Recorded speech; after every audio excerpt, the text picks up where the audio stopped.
Thank you for tuning in to All Things Northern Nevada. My name is Joe Bryant, president of the Winnemucca Rotary. Today, we have a guest, Matthew Heazlett, with the Nevada State Parks. He's a Nevada State Park Ranger. Tell me how you got started. With parks? Yeah. Okay. Previously, before parks, I was with the Marine Corps Police Department out in Pickle Meadows at the Mountain Warfare Training Center. Okay. I did a couple years out there. We got a couple SWAT schools out of the deal. And then the turnover rate was pretty high, which is kind of a sign of, great morale for an agency. So I did 2 years there, and then came across a position with Nevada State Parks, and park ranger was kind of one of those things that was always in the back of my mind as far as something that would be cool doing, but I just never put any effort towards it. Went through the application process and ended up getting selected, and then went through my second police academy in, January of 2016 is when I attended that one, and been out at Rye Patch ever since. Nice. So you haven't been to any other state parks in the state as far as working? As far as working, I occasionally I'll work one or two other parks throughout the year, Tahoe or Lahontan, or luckily I've only had to go out to Lahontan once, and it was for about 2.5, 3 hours. Yeah. It was an eventful 2.5, 3 hours. But they had a climate summit up at Tahoe a couple years back. I ended up working that, and then basically they take volunteers around the state as far as if you want to go work a park, you can go work it. Yeah. You just need to say, hey, I'm willing to come out. And nobody's going to tell you no. I don't want the help. Right. So that's funny. So the state parks have a special place in my heart. I was a campground host at Big Bend for a year. A high during the summer, very high volume of tourists. Campgrounds would get thrashed, the bathrooms. So we worked with the park aides as a campground host. I worked with the park aides for trail development, keeping everything clean, keeping the parks clean, keeping the beaches clean. I built a beach on a little, nobody really knows about it. It's on a little, it's off a trail. It's not on the main beach part. And I married my wife on that beach. It was awesome. It took me a week. And Eli even helped. Nice. Eli Job, shout out. What's up, man? he says what's up. I was texting him earlier. He even helped. He was like in 8th or 9th grade. Maybe he was already in high school when we built the beach. Yeah, I know Eli's been with parks for a long time. Yeah, he was, even through high school, he was out there volunteering his time. There's definitely a lot more work that go into parks than people see. Yeah. They just come through and, they see, oh, okay, there's not a lot of trash, it's well kept. Yeah. I've definitely been accused of all we do is come out, plant trees, and we charge them money. Yeah. Right. And a lot of people don't appreciate what they don't see. Yep, absolutely. We always had a big philosophy of pack out more than you pack in, and we tell people who stayed there. Yeah, that's definitely my white whale is going after people that are. Yeah, that's something I will not cut a break on. Yeah, littering it's just harmful for the environment, and who wants to show up to a campsite where it's just thrashed from the last person? It totally sets your mood wrong. Mm-hmm. You want them to have just as good an experience as you had, so why not just pack up? Absolutely, yeah. If everybody lived by that, we'd have a lot less work to do with the state park system. Yeah, it's job security for sure. So, Rye Patch, you were saying in the Rotary meeting, the third largest body of water in Nevada. Shoreline.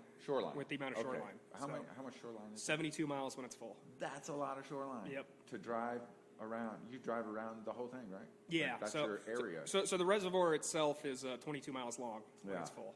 Wow. That's amazing.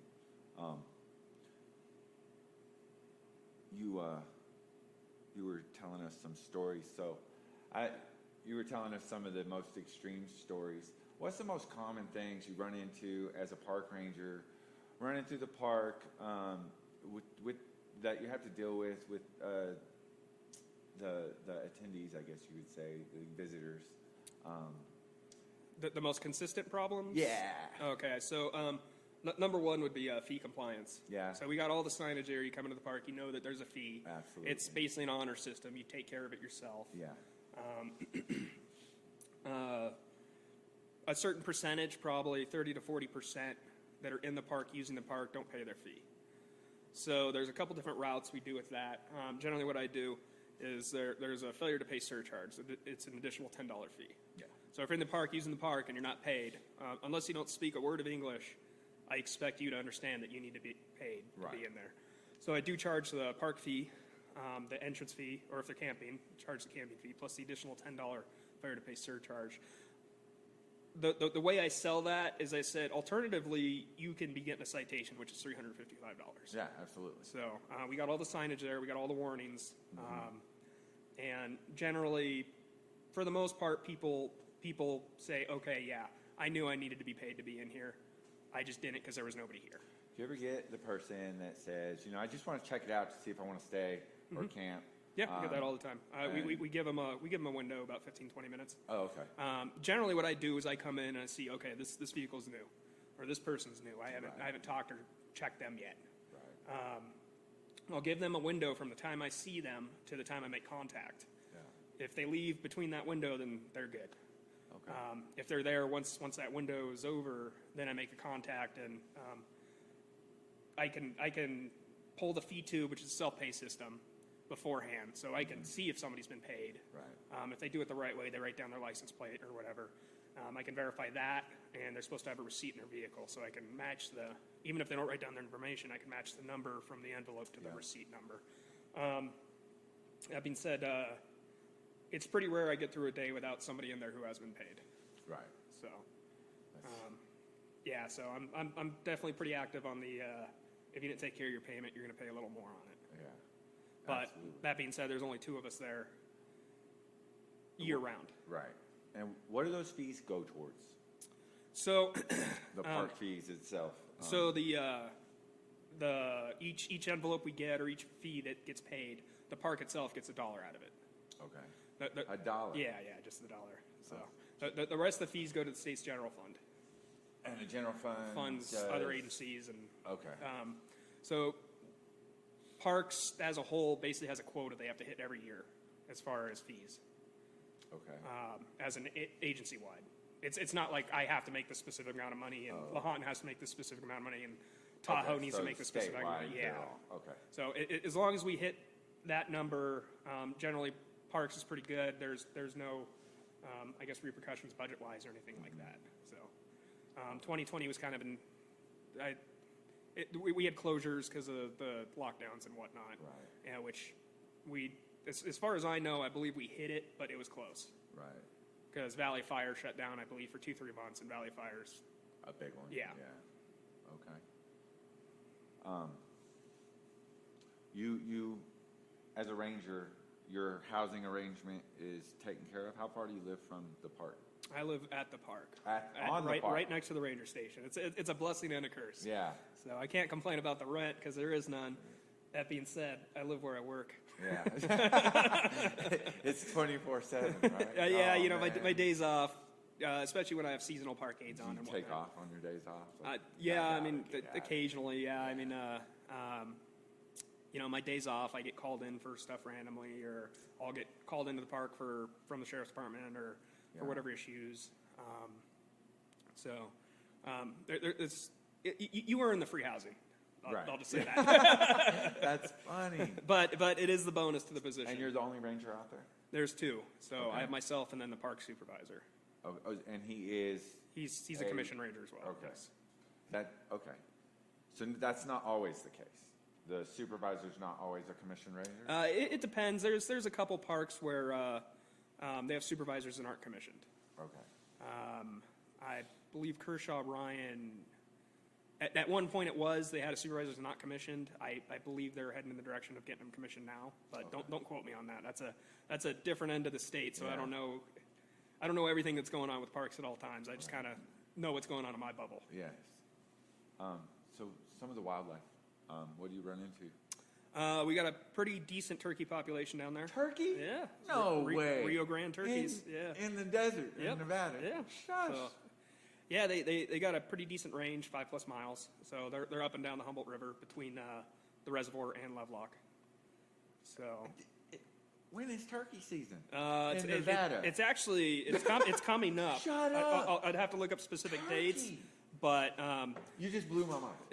Yeah, in the desert, Rio Grande turkeys. Yeah, is that what they're called? Yeah, and they were planted here, obviously. Is that why they're called Rio Grande turkeys? From what I understand, they were originated in Texas. Have you ever ate one? What's that? Have you ever eaten one? No, I've never. I've heard both ends of the argument of wild turkey, that it's the best thing you've ever tasted, and I'd rather just buy one at the store. Yeah. Okay. So I think preparation and cooking and everything has a lot to do with it. Fair enough. Any other coyotes? Yeah, coyotes, porcupines, beavers. Porcupines. Yep, mountain lions. Really? Bobcats. I had a bobcat a few years ago kill some of my chickens. What? So it was about 4 a.m. Heard the chickens going nuts and walked out barefoot in the rain. Porcupines at Rye Patch. Yeah. It's basically an oasis in the middle of the desert. Yes. So they all the animals just come down. Well, yeah, I mean, obviously they gravitate towards the river and the water source. Yeah. So. Antelope? Yep. There's antelope around here. Lots of I antelope. would imagine. Deer? Yep. Okay. That's cool. Outside of bears, we got a little bit of everything. Yeah. Interesting. I never would have thought porcupines and turkeys. That is going to be a conversation. I'm going to look for those. Yeah, so do you have signs up that show that? What's like that? You know how when you go to some visitation places, they'll have the plaque board. Yeah, like the interpretive signs and stuff. And we do for fish. Okay. Up at the reservoir, but not so much for the land animal population. At one point, we're up to 20 some odd turkeys, and basically the group broke apart, and we had multiple different groups. Oh wow! From that point. And they just kind of are their own little. Yeah, I mean. Cubbies? Are they cubbies of turkey, like quail or flocks? I wouldn't call it a covey. I know a group of ravens is called murder of ravens. Yeah. Yeah. But I don't know what the specific term for a turkey is. Yeah, me either. That's funny. And the fish population, I know you were talking about. Tell me about the die-off and what happened to that, and what were the efforts to repopulate the lake, and did you try to repopulate it, of course, with indigenous species, or did you try to go towards more species that were more tolerant to that event? So it's a warm water fishery. I think so. What happened was in 2015, we were kind of at the height of the years of drought. I actually arrived at the end of 2015 out there, and basically when I showed up, the reservoir had a die-off, and there were just fish all along the beaches. They were pulling out, from what I understand, 17-pound dried out walleye. So probably state record not being dried out as far as weight-wise. So what happened is they believe probably a bird came in with an algae on it. Conditions were right in the water. We weren't getting any new water. Salt levels were high. Lack of oxygen in the water because we weren't getting new water in. Yeah. Conditions were just ripe for the golden algae to thrive, and basically depleted the oxygen in the reservoir and killed off, I'd say at least 90% of what was in the reservoir. How'd the algae get there? They think probably a bird flew in with it. A bird? Yeah. I mean, it could have been 100 different things, but that's just the theory. Not on a boat, like the mussel It could have been. But, I mean, the reservoir was low at that time, so boating wasn't kind of a big thing. Okay. And then Department of Wildlife has since planted millions of fish back in the reservoir. What types of fish are going back? Walleye. Okay. I believe before the die-off, Rye Patch is probably the best walleye fishery in the state. Okay. So the first year, they planted millions of walleye fry. Sweet. That being said, the fry, they're tiny. The attrition rate's pretty high. Yeah. But we got wipers, smallmouth, rainbow trout, channel cats, smallmouth. I think I mentioned that. Yeah. We have Sacramento Blackfish. What are those? They're Are they good eating? No. I'd avoid it. Okay.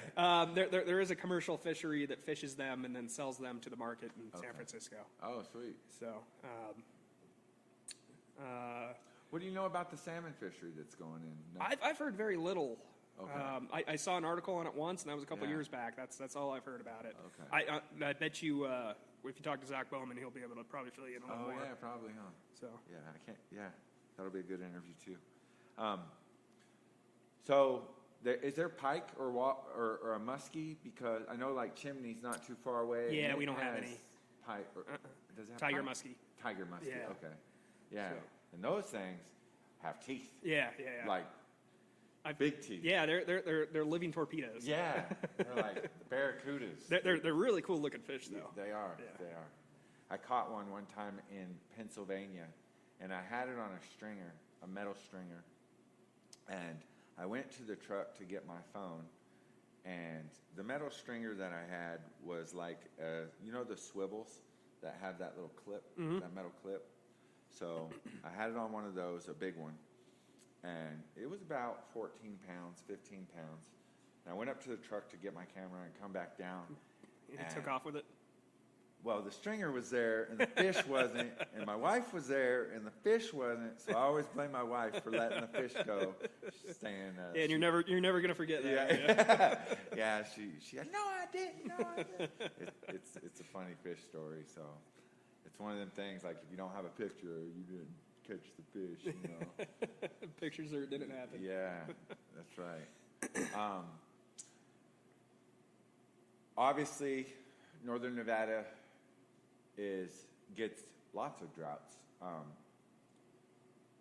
and Rye Patch was really low all winter. Is it filling up? We're probably sitting at about 15% capacity right now. 15%. Yep. 1.5. And you can see that from the highway. Yeah. So how low? Yeah. So when we're full, the reservoir's 22 miles long. Right now, I'd say we probably got about 9 to 10 miles. Yeah. Is there what depletes it? I know there's a dam. Can you stop? Like, can you hold back water, or do you have to release so much downstream for? So the Pershing County Water District runs all that. Okay. And basically, the farmers in Lovelock put in that dam for farming. So the Pershing County Water District does all the irrigation for all the farmers in Lovelock. Okay. The only time they're forced to release is when the water gets too high. Okay. We're definitely don't have that issue right now. Yeah. Yeah. Every year, for the most part, the farmers out of Lovelock get water irrigated from the Rye Patch Reservoir. They use what they can. They're allotted a certain amount per farm. Yeah. And then the remainder of the water goes out to the Humboldt sink. Okay. Yeah, this year's been a very mild winter. Yep. We've had a few snowfalls, nothing major, and they've few days it's off the ground. It'll blanket the valley and the peaks, and then next day it's gone. Yeah, you know that'll do a little for us. Yeah. But the vast majority of the water comes from the reservoir comes from the Ruby Mountains outside Elko. Oh wow, So from the snowpack up there. So okay, and so I don't know that much. Has that been getting some snowpack this year? I know from what I understand, higher. no. Yeah. They're not holding much. So it basically goes from the Rubies to South Fork.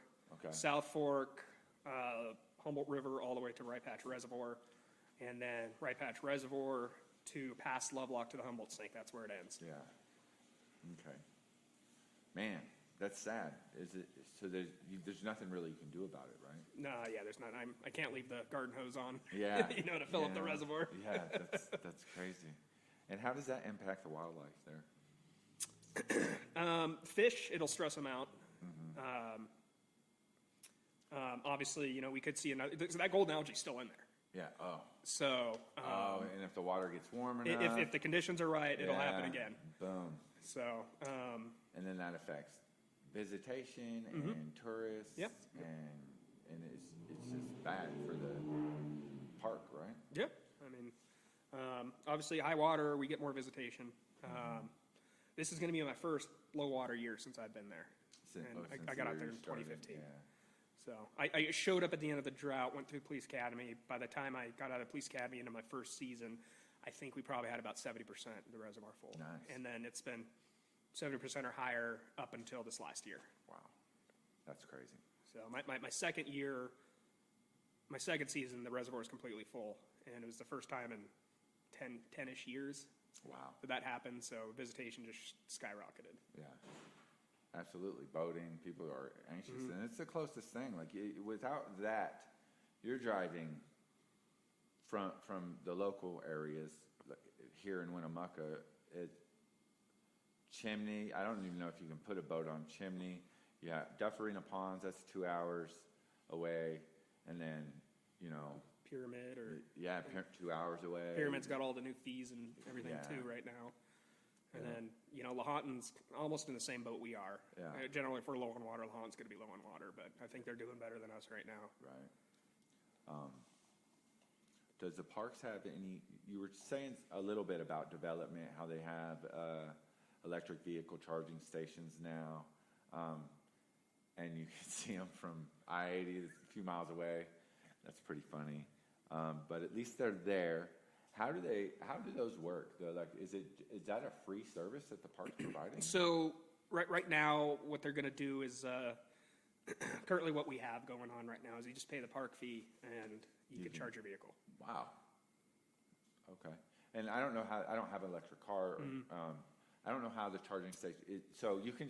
Is it free?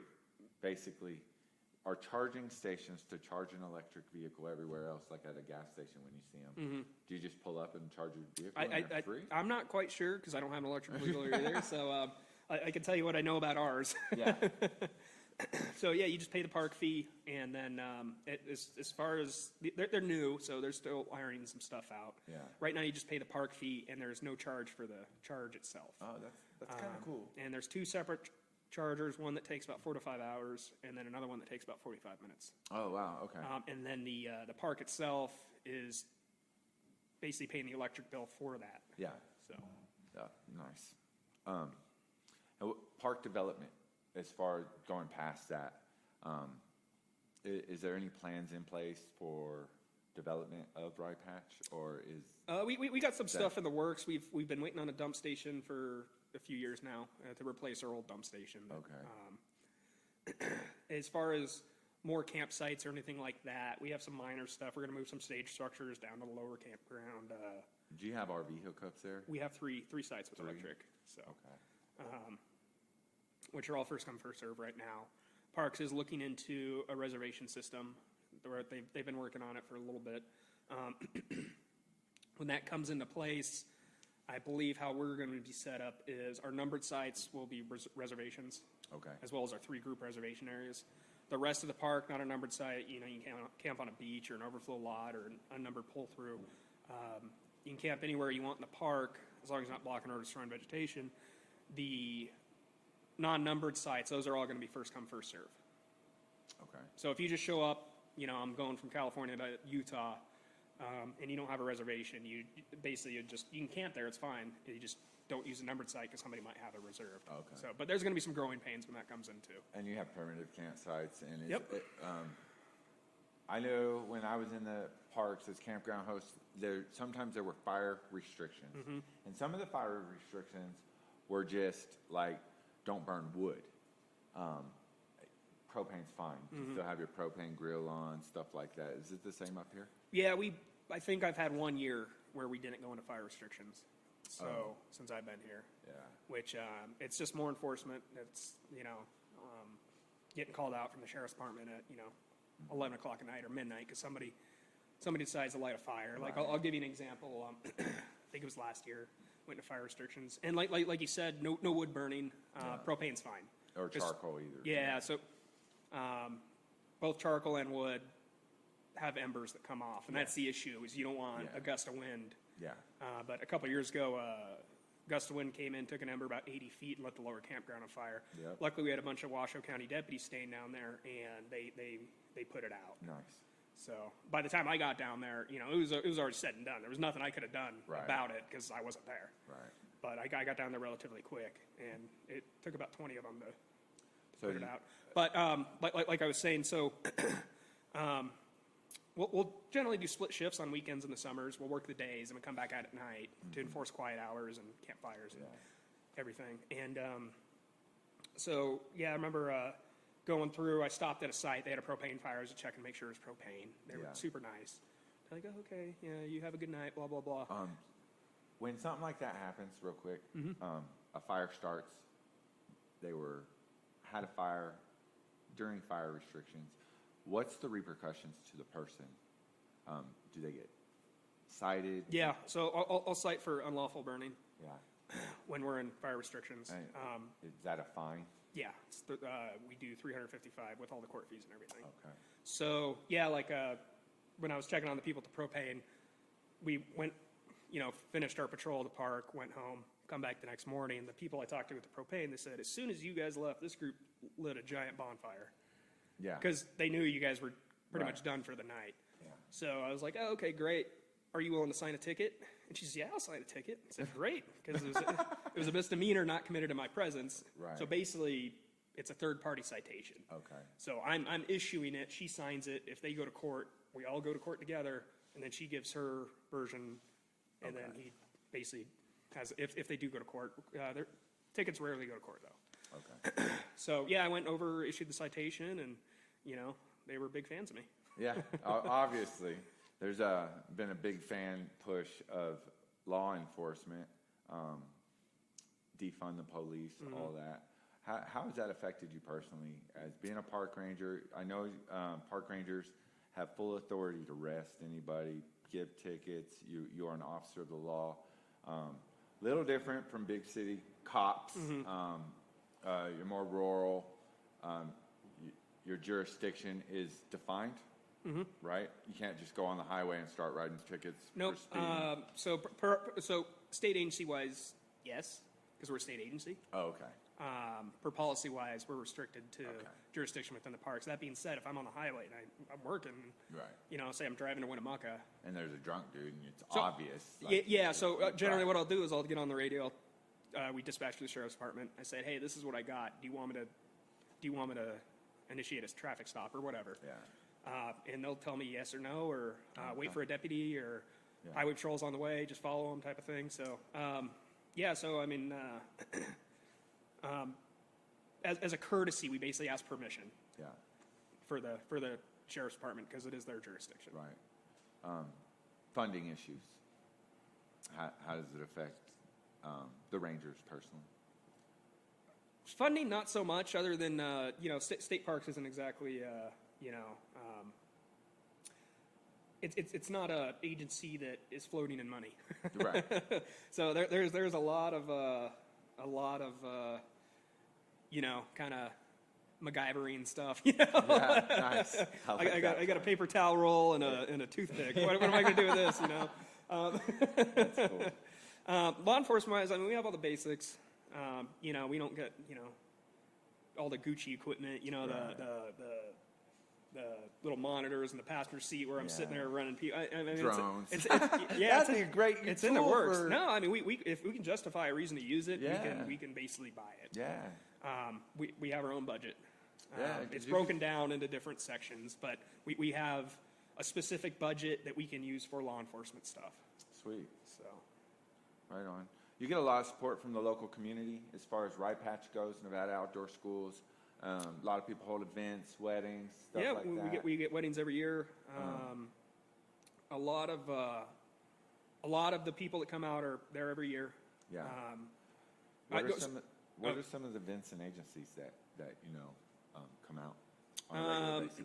So like I said, we get weddings like the outdoor school. I think she said she was coming out in April 1st. Yeah, 2 weeks. Yeah. So we have the Nugget Shoot, which I spoke a little bit about earlier. That's the GPAA of Northern Nevada. Okay. So Gold Prospectors. Nice. They come out. It was an every year event. Probably between 400 and 600 people show up to it. It's the world's biggest free metal detecting event. All you have to do is pay the park fee, but the event itself is free. Oh, sweet. So they give away like 30 grand in prizes. Basically, you get these hundreds of people lined up, and it's a big hunt area. They got thousands of targets planted out there, foreign coins, and there's specific tokens you have to look for. If you get one of those, you're going to win one of the prizes. Oh, cool. And they put out 100 of them every year. Nice. And it's like an all-day event. They shoot off a cannon to start the event. They got food vendors. They got Sweet. just prospectors. They have booths so you can sit there and ask them questions about stuff. They got metal detecting companies that come out and show. It's a good event. It's a good family event. There's a kids area. Generally, if a kid attends, he's going to win a prize. Yeah. So they definitely try to take care of the kids, but they do a really good job with the event. That's cool. And so that's probably one of the larger events. What are some of the smaller events that happen?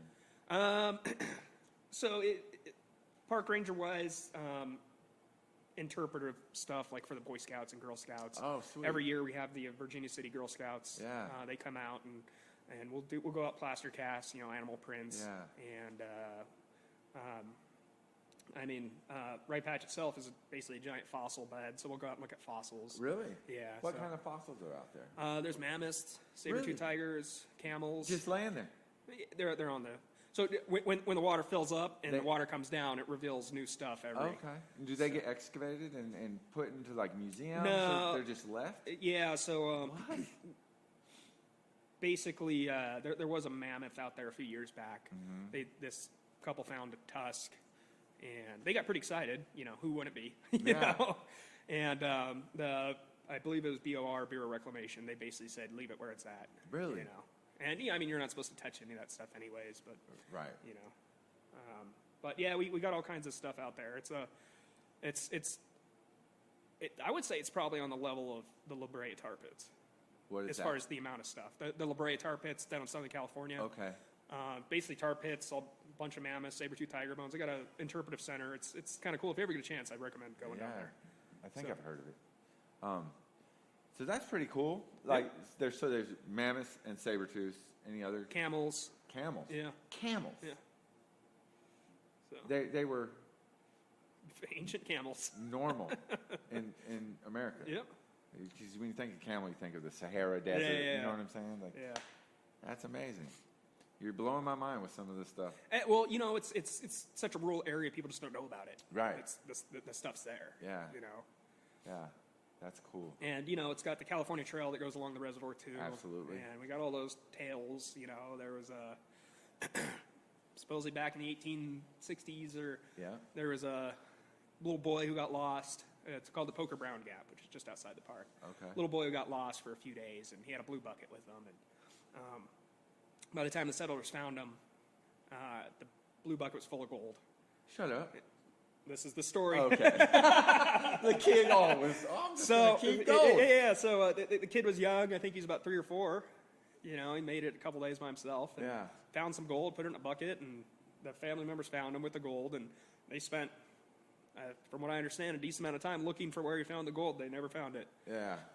The Rye Patch placers is a pretty popular area for gold. They were finding massive nuggets. Really? Yeah, back in the 70s, 80s, and whatnot. That being said, word got out. Yeah. So, it's. There's definitely still gold there, but it's not like it was. Right. Because obviously people are gonna take advantage of there's gold there. Yeah. So when people prospect, do they just take metal detectors, or are they taking the little tubs and washing, or are they setting up the whole pumps, where they pump the water into the tray and it shakes and they're just dumping dirt and it's a dredger, I think they call it. Yeah. So where we're at, basically what you're doing outside of mineral-rich mountains, or mountainous area, where you're basically just digging into it or whatever and then processing that ore. The placers. So it's basically bedrock. So the bedrock's high. Okay. Or I guess the dirt and sand levels are low. So basically the gold won't go any deeper than the placers. Right. So that's the Rye Patch areas, generally the placers. That's what you're doing because once it hits the rock, the gold's staying there. Right. That being said, the river and all that, the bedrock's like 300 feet below, so Yeah. you're not going to find any gold necessarily out of the river Right. versus what you would find on the placers metal detecting. So, okay. Oh, so they go out on the placer, the flat below Lovelock, and they just metal detect on it. Yeah. I know that's where they found the red-headed giants. Yep, the Lovelock Cave. Yeah. The CT-Ka. Yeah, I was talking with Dana about that, and Dana Toth. Yeah, I got to finish listening to I won't run it for your you, podcast, yeah. but I've talked to locals, Winnemucca locals, and they say, "Oh no, I've seen the skulls in the museum." Yeah. A grain of salt. Yeah. For But- sure. That's funny. So, what other stories can you tell me? Exciting things that have happened. Where do you plan on taking your career? Or if you don't know, that's fine. No, if you're content where you're at. So yeah, it's I'm kind of in that I have a house with no mortgage. Yeah. Lovely. My wife is with the mine. She does very well. Yeah.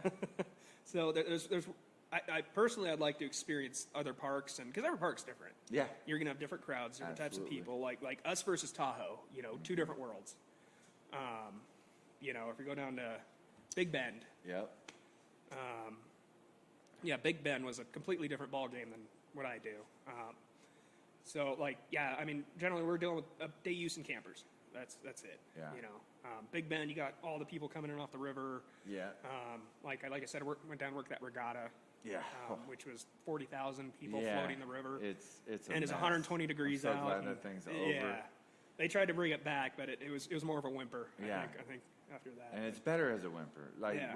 when the first year it was small and it was locals. Yeah. You know what I'm saying? But and it the blew amount of trash was unbelievable. Yes. And that's just so damaging to the environment. It was it got to where, all the locals wouldn't even go or support the event. Mm-hmm. It's like if the locals aren't going to support it, that's why they got rid of it. Yeah. You know what I'm saying? And I think it was the casinos that tried to bring it back. Yeah, probably. But all the business. A bunch of the sponsors weren't on board at that point. Yeah. So it just got out of hand. Yeah. I think it ends at Rotary Park right down there. Rotary Park is where it ends. But a lot of people would keep going on down to the RV, and then the reservation was getting messed up. Yeah.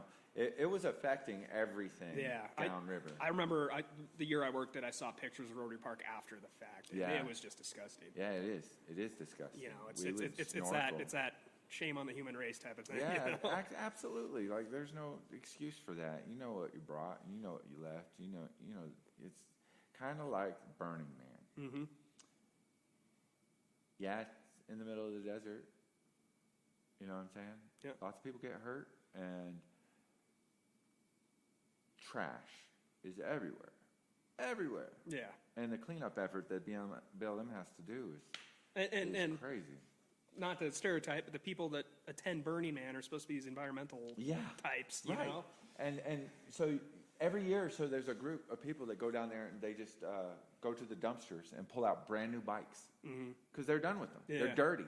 Yeah, but all the local Walmarts said no returns within this window around Burning Man. Right? And so this group, they clean up these bikes, refurbish them. Some of them might have broke chains or whatever, but they're in great condition after you clean them up. And they get donated to kids in the area, which is cool. Yeah. Yeah. So that's a good thing about it. I mean, but when life gives you lemons, turn into lemonade. Yeah, right? It's true. Rye Patch, what are the fees there to camp? You said primitive camping, is that just the entry fee? So no, if you're camped overnight, it's going to be, so we have two different fees, basically Nevada resident and out of state. Okay. So if you come in for the day, $5 for Nevada resident, $10 out of state. And that's just day use, go down, have fun. Just hang out for the day, sunsets, you go home. Yeah. Camping is $15 for Nevada resident, $20 for out of state. That's not bad. Not bad at all. Yeah. People still complain. Yeah. I can't believe, and it's a per vehicle fee. Yeah. So we'll definitely get I already got the site, and right. I can't believe you're charging me because we have 5 vehicles here.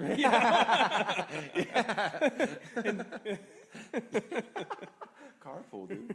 I mean, and 5 vehicles all camped overnight, less than $100. Right. You put that many people in a hotel room, and right. You're gonna have 2 hotel rooms at a minimum, and it's gonna be at least 200. So.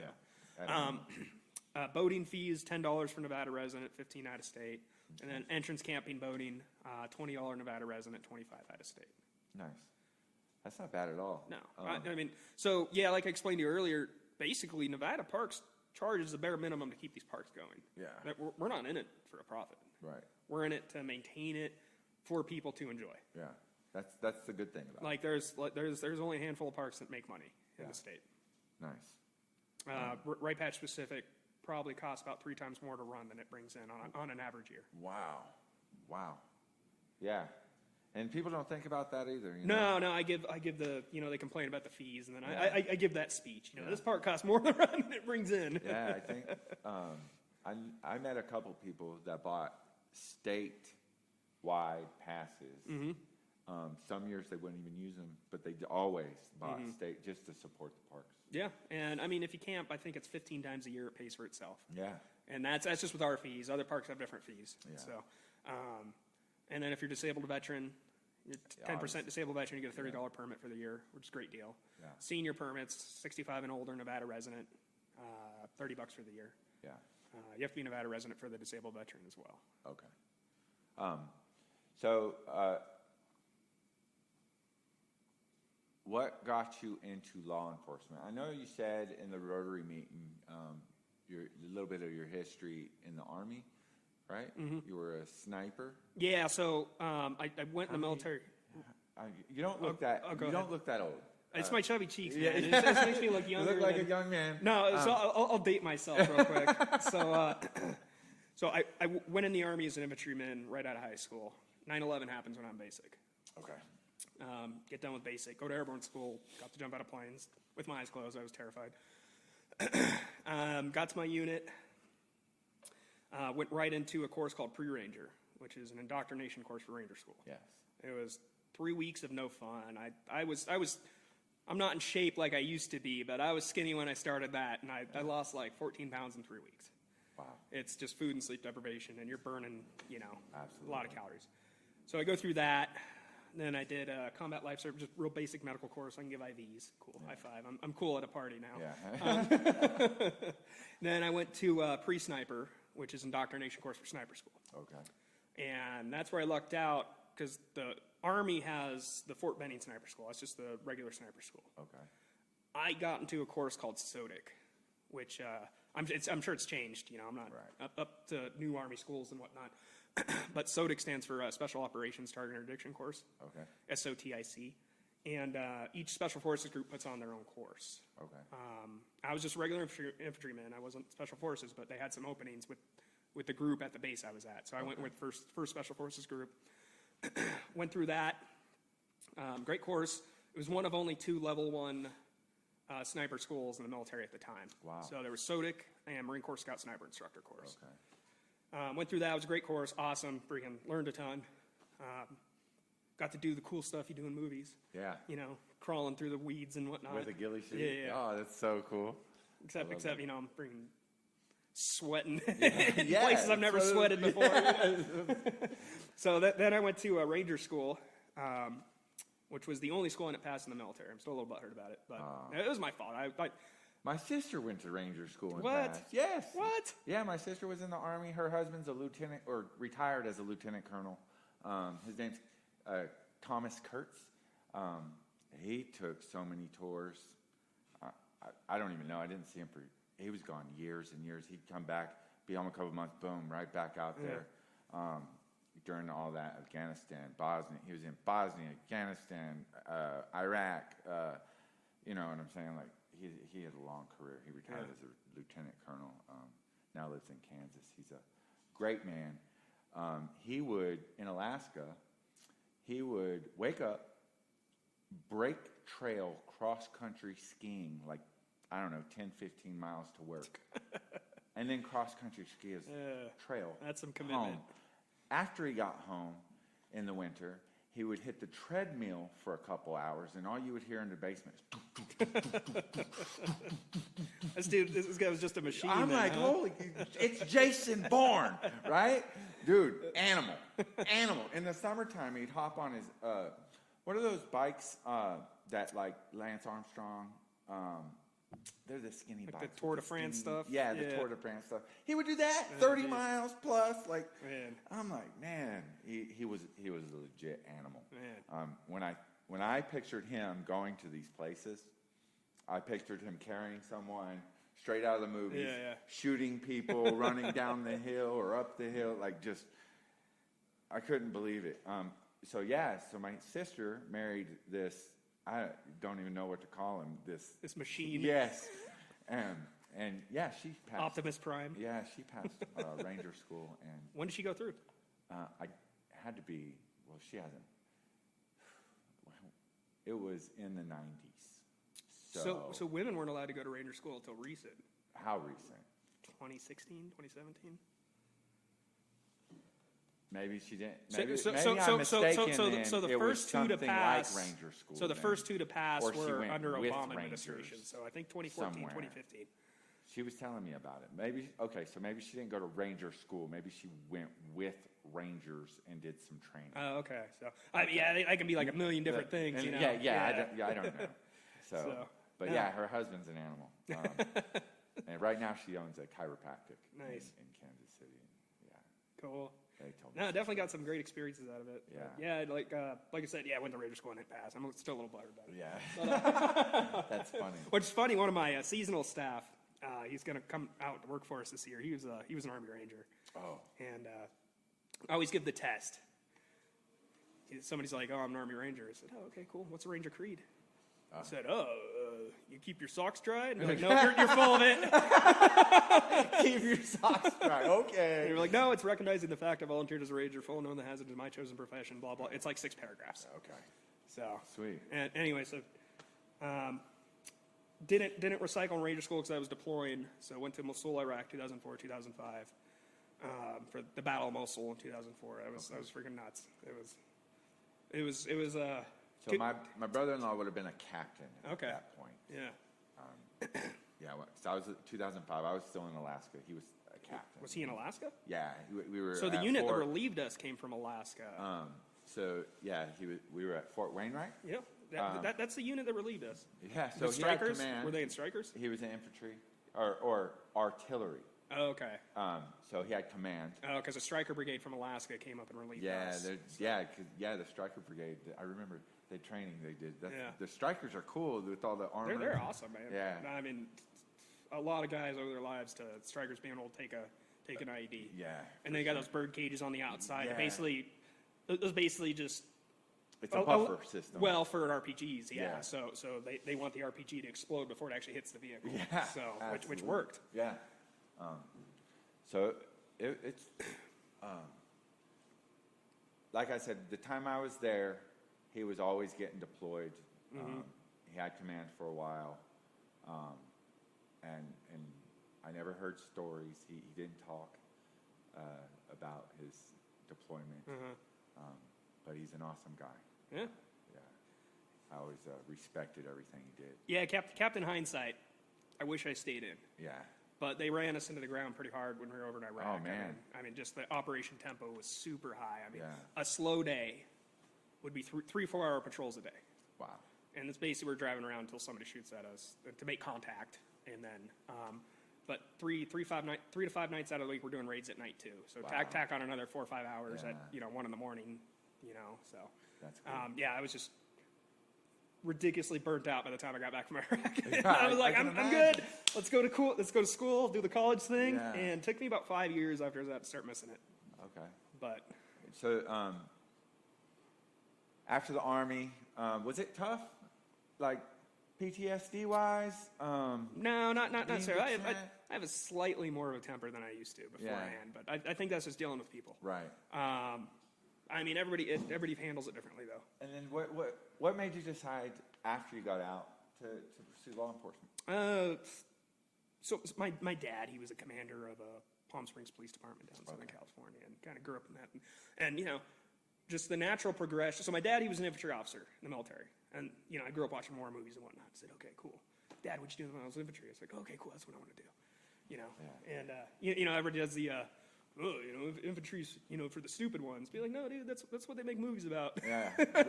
Platoon, Private Ryan, it's all infantry guys. You don't see a movie about some supply guy. Counting cases of MREs and refueling the gas. Right. That's so funny. So, kind of went that direction. I knew college wasn't for me in high school. No. Like I told you before, I was a pothead in high school. Right. Who wasn't? Yeah. Yeah. I just knew college wasn't for me right out of high school. I didn't have the discipline. Okay. And then got out, and kind of a natural progression for infantrymen, at least a percentage, is to go towards law enforcement. It's the closest thing that relates to what you did in the military. Okay. And basically, you have to kind of think on your feet, on your elf. You definitely need that leadership skills or ability. Observance of the things around you. Yeah, situational awareness, huge. So I was like, okay, cool. You know, military's going to pay for my college. So I went to college. Yeah. I got my associate's in business, my bachelor's in criminal justice. Okay. Then I was like, okay, cool. College is over. But like I said, about 5 years, I started missing the military. Yeah. I was like, okay, cool. Let me go do some security contracting overseas. So I went over to Afghanistan, did some security contracting. Nice. It's miserable. Yeah. Money was good, but came back from that and basically just got into law enforcement. And you had anywhere to move when you came back. Anywhere to move, and you picked. Well, I was at Gardnerville is where I was living. Okay. So that's a beautiful area. Oh, it's probably one of the most beautiful areas I've ever been. Or Pickle Meadows area is where I was working. Yeah. Awesome. But now real estate prices out there is insane. Captain Hindsight, you know, I should have jumped on the grenade when I was down there. Right? That's funny.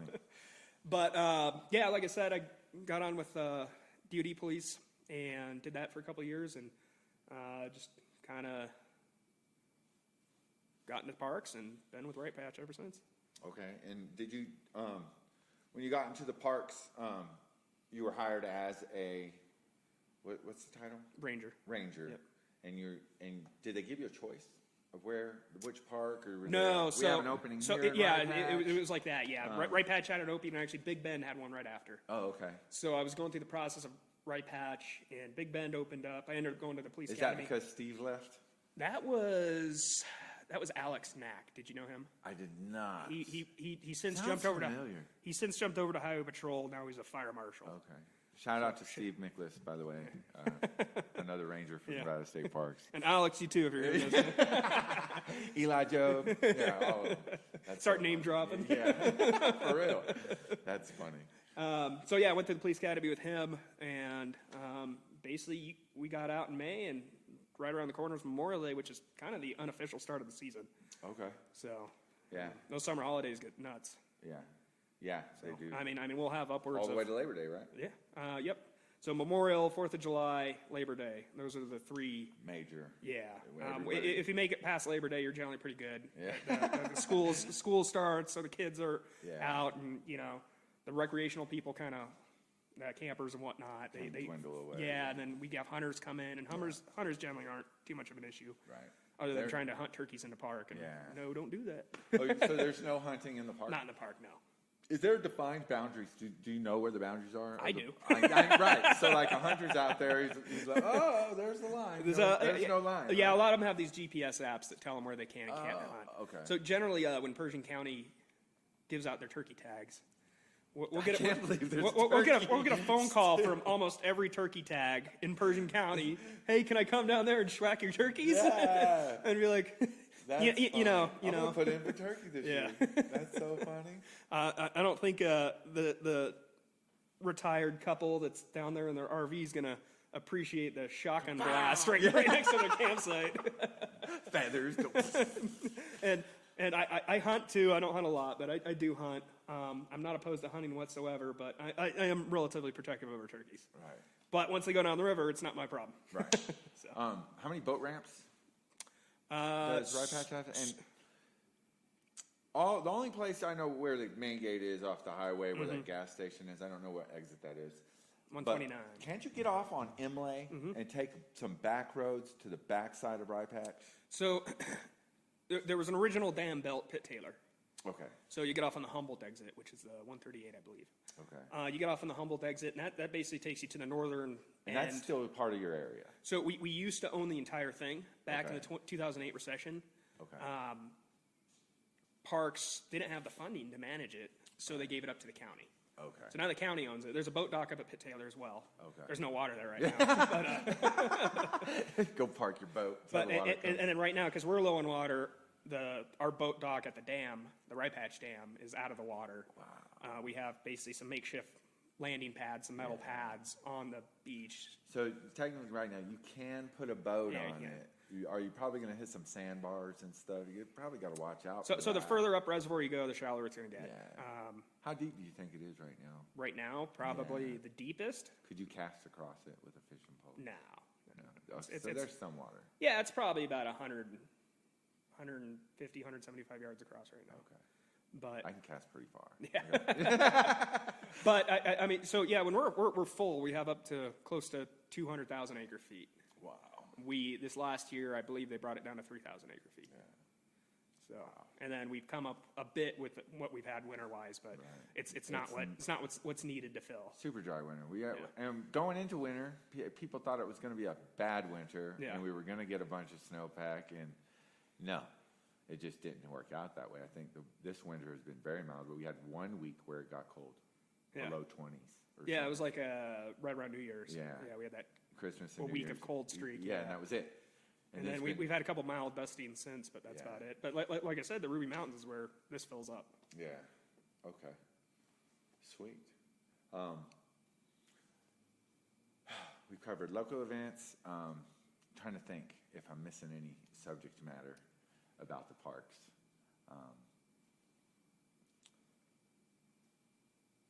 Some of the more extreme cases. The extreme stories? Yeah, okay. So you probably run into a lot of drug use. I don't know about violence or theft at the park. I know you kind of touched on it. So we're pretty active as far as enforcement in our park specific. Okay. We get a little bit of everything. Like in the summer, you're running a small city. Yeah. So you can get everything. You get domestic violence, you can get child abuse, you can get DUIs. Okay. I think I told you at the Rotary Club meeting about the lady we arrested that tried to run from us. We had to tackle her. And her dog was biting me, and she ended up having liquid meth and 12 meth pipes and scales and baggies. A lot of stuff, kids under 21 with weed, and, like I said, I got cut brakes when I was a kid, and I've done that. I've cut the kids' brakes, and it's basically come back to bite us. Yeah. Where the parents get involved, and they complain that we took their kids' weed. Right. And, the parent provided them the weed, so the parent gets the contributing to a minor ticket. Right. Yeah. They just incriminate themselves. It's super weird. Yeah, I'm real glad you told my regional manager that we took your kid's weed that you bought and gave to him. That's stupid. That's so funny. But, when I was a kid, I got breaks too, but, I wasn't, Yeah. I'm happy for the break. Yeah. I'm not like, oh, yeah, he took my weed, but been like, I didn't get a ticket. Kid. My dad didn't find out. Right. Versus, okay, I'm not going to cite you, but you can't have this, and now we're getting complaints, and we've been cussed out by kids. The kids nowadays are no manners, lack of respect. It's coming from parents too. You know, it's that's where it comes from, because parents that have respect usually have kids that have respect. It's how you're raised. Absolutely, yeah.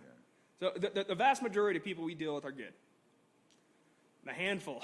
Yeah. I can only imagine. So are these problem persons, I guess, are these people, do you ever have regulars? Like, oh, I got to watch that guy. Mm-hmm, absolutely. Because, every single year. Yeah. I have my list. Yeah. You're like, oh, at least he paid his fees this time, but...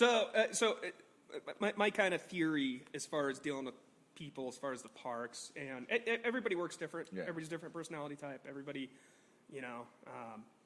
I enforce things that other people don't. Right. Other people enforce things that I don't. Right. So my theory, which so far has worked, I think, from the time I got there till now, we've had a change of class of people. Right. And my theory is you either comply with the rules, you get cited until you comply, or you get cited until you get trespassed. Okay. And that's me personally. That's the way I see it. Because it's a family. We want it good for families and kids. Absolutely. We don't want the meth and of course, you're in a state park that's water-based. You're going to have a lot of drinking. There's nothing we're going to do about that other, maybe pop a couple dudes for DUIs here and there. Yeah. But a lot of the party crowds and whatnot have decided not to come back, which I'm not complaining about. I get people say, "Oh, I'm never coming back again." I said, "Great, cool." Don't do me any favors. I'm not sleeping tonight because I'm going to worry about you not coming back. That's funny. So in Big Bend, there was a policy: no glass on the beach. So is that the same? And you catch them every year, right? We don't do that. Like I said, some people enforce that stuff. It's almost impossible to enforce. Consistently. Dude, Big Bend gets packed. Right. Same with Tahoe. Tahoe has the same exact issues. Yeah. So the parkades and rangers, if they caught you with glass, they would kick you out the park. Yeah. There's so many people there, and broken glass on the beach is such a danger. The kids running around.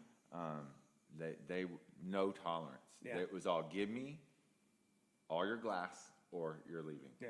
You know what I'm saying? Tahoe's the same exact problems. Yeah. Because Tahoe's got the pristine beaches and all that, Sand Harbor and whatnot. Right. And Big Bend's a really nice beach too. How would that ruin your vacation if you're out there and you go running out in the water and you get a big old jagged piece of glass right through your foot, bro? Cuts a tendon. You know what I'm saying? It's your 7-year-old kid that just had it done to him, and I 100% get why they do it, and I have zero problems with them enforcing that 100%. We don't enforce it where we're at particularly, though. Okay. So it's cool. You can have glass. So our park... Do you enforce the littering, though? Like, absolutely. You catch someone, you got a Corona. There's a bunch of Corona bottles here in the fire pit. Yeah. So my big one that I'm trying to catch, I haven't been able to catch it because it's so hard. Get a drone. Because we pick up open containers on the side of the road. And every time we see trash, we stop and pick it up. So, I mean, we have a really clean park. My biggest, I can't wait to get it, and it's going to happen before I retire, but every time I see it, I'm going to get it, is open container flying out of a moving vehicle. Yes. That's my, I haven't caught it yet because it's so hard, because I have to literally be like right behind them watching them. And like, that's a Budweiser. What? And then the park. There's actually a specific portion of the road where it happens more often than not. Oh, okay. And you're kind of going up a hill with 2 hills on the side. And so I can't see it unless I'm right there with you. So that's going to be something I'm going to check off my bucket list before game cameras. We have them. We've used them. Oh, okay. They're effective. They really are. Yeah. They just destroy batteries. Our game cams have like 8 batteries. Bro, they have them solar powered now. You live in the desert. There are solar powered game cameras. I got pretty ninja with the game cameras. And some even have a cell phone. You can put a SIM card in, and it's all straight up. It uploads every so often the pictures. You don't even have to go. I'll have to definitely check out the solar powered ones. Yeah. But, another thing with the game cams is if it's windy, any movement's going to set it off. Yeah. We've had other parks set up game cams, and people, oh, cool, a game cam. Right. So like I said, I got ninja with mine. I got a bollard. I cut out a little hole, put a screen in front of it, and have the game cam sitting inside the bollard. Yeah. I had one up for like 3 months, and nobody even noticed it. So. Yeah. But yeah, you do have to be a little sneaky with it. But then again, every time the wind blows, something moves, it's setting off the sensor, and I'm going through 8,000 different pictures. Of nothing. Yeah. Okay. So, I mean, they're definitely beneficial. But, there's a science to it. That is funny. But yeah, I mean, I've caught a mining vehicle driving through. I had a game camp. So Nevada's the driest state in the country. Yeah. It was, but we sit on one of the largest aquifers in the country, which is weird. Super weird. There's so much water underground, and it's a desert. Yeah, I had it was a mining truck drive by right by my game camp, and we had a road closed at the time. Mm-hmm. So he goes up to the road closed sign, hits the brakes, a freaking cigarette butt comes flying out right into tumbleweeds. What? On the game cam. That's crazy. At least, and you saw it right on the camera. That's cool. But I wasn't able to get a license plate, so I couldn't.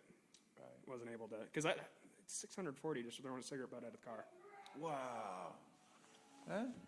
That's the lovely residents of Winnemucca. That's hilarious. Matt, before we go, is there anybody you want to give a shout out to? Thank you so much for speaking. We're here in Winnemucca at the Bella Grazia Bar. It's a wine bar, very lovely place. Matthew made the trip out here to speak with us at Rotary and was kind enough to be on the podcast. I really enjoy everything you do as law enforcement. Thank you for your service in the military. I really respect the veterans. If there's anything Rotary can do for you or the parks in the future, please reach out to us, because we are that kind of organization. If you need anything, we will come to help. Perfect. Yeah, great. Yeah, if you guys ever have an event or anything, let us know. We might be able to accommodate you. Or absolutely. So we like to reward the ones we like. Yeah, and that's the case with everything, right? But yeah, if there's anybody you want to give a shout out to, sure. We'll wrap this up. My boss, Jim Hawkins. He's park supervisor at Rye Patch. He likes to go by Jayhawk. Jayhawk. He doesn't like that at all, but I'm trying to get it started. Jayhawk, that's awesome. But no, state parks as a whole is a good agency. Every agency has its issues. From where I came from to now, it's night and day. You're treated like an adult. You make your own decisions. Yeah. As long as you're not getting in trouble. Yeah. And you're going to get complaints no matter what you do if you're doing your job. Yeah. But for the most part, this agency's been real good as far as having your back and treating you like an adult. And state parks as a whole is a good group. So. Okay. Well, sweet. I'd love to take your hand. Thank you, sir. Well, thank you, Joe. Appreciate it. Thank you, Jessica Sherburne, owner of the Bella Grazia. Thank you to all the listeners. Stay tuned for the next episode. All right.